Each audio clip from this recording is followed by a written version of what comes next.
Voor Harmonie Sint-Maartens Tutela. De Oesterham was zondagmiddag flink gevuld. Hoofdreden was niet dat Harmonieorkest SMT uit de Oosthoek er speelde, maar wel de bijzondere dirigenten die acte de présence op de bok gaven. Nou, wij organiseren vandaag Mini Maestro en het houdt in dat 5 kinderen van 8 jaar ons orkest gaan dirigeren. Mini Maestro is geïnspireerd op het Avro-Tros-programma Maestro, dat diezelfde zondagavond startte met zijn 4e seizoen. We hebben 2 jaar geleden de editie gedaan voor volwassenen. En toen hadden wij meteen zoiets van, we vinden het ook heel leuk om dat een keer met kinderen te gaan doen. En zo kun je kinderen eigenlijk laten zien hoe het is om een orkest te dirigeren. En toen hebben we gevraagd in groep 4 destijds van de basisschool van wie lijkt dat leuk. En er kwamen 5 hele enthousiaste reacties.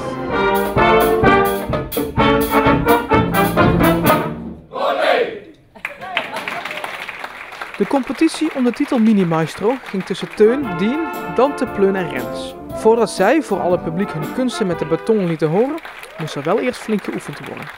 De kinderen hebben een directieles gehad eigenlijk. En ze hebben 3 repetities meegerepeteerd om echt voor het orkest te staan. En ook te leren van ja, hoe werkt dat nou? Hoe moet je inzetten? Hoe moet je harder, zachter, sneller, langzamer?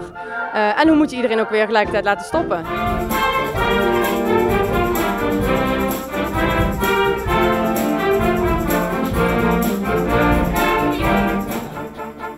En na 3 keer samen repeteren was dan zondagmiddag het moment suprême.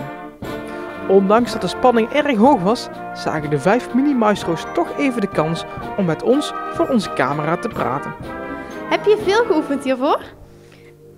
Thuis een paar keer. Niet zo vaak, 1 keer net nog. 1 keer. Thuis heb ik ongeveer 6 keer. Vandaag heb ik er nog 2 keer geoefend. En maandag had ik ook nog een paar keer geoefend. En daarvoor ook nog 2 keer. 11, 10 keer. En waar oefen je dat dan? In de kamer. In de huiskamer of zo, of aan de tafel. In de woonkamer. Thuis in de kamer. En hoe heb je dat dan gedaan? De telefoon gepakt en toen het liedje opgezet en toen mee gaan dirigeren. Nou, met de telefoon, want mama had een filmpje opgenomen en toen was ik een beetje gaan bekijken. Door naar ome Brun te gaan, want die is ook dirigerer. En ik heb in de keuken geoefend. Met een cd-speler. En die heb je aangezet en toen? Heb ik de hele tijd met mijn stokje zitten te zwaaien. En is dat eigenlijk moeilijk? Nee. Waar moet je goed op letten dan? Op stoppen en beginnen en het tempo. Het tempo bijhouden. En toen dacht je, oh, dat kan ik eigenlijk heel goed. En heb je er ook heel veel zin in? Ja. Wie zitten er allemaal in de zaal voor jou?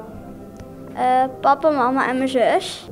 Tantes, ooms, opa's, oma's. Papa, mama en Gio.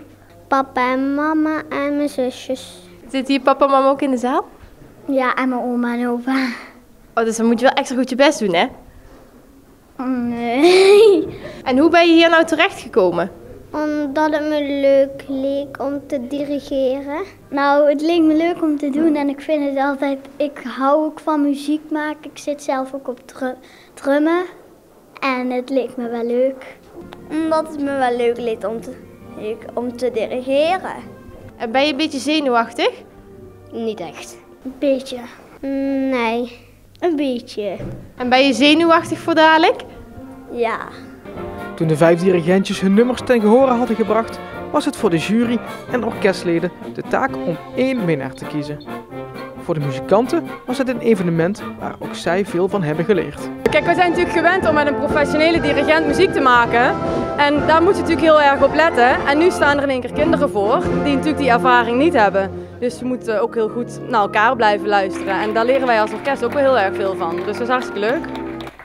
En uiteindelijk kan er maar 1 echte mini-maestro zijn.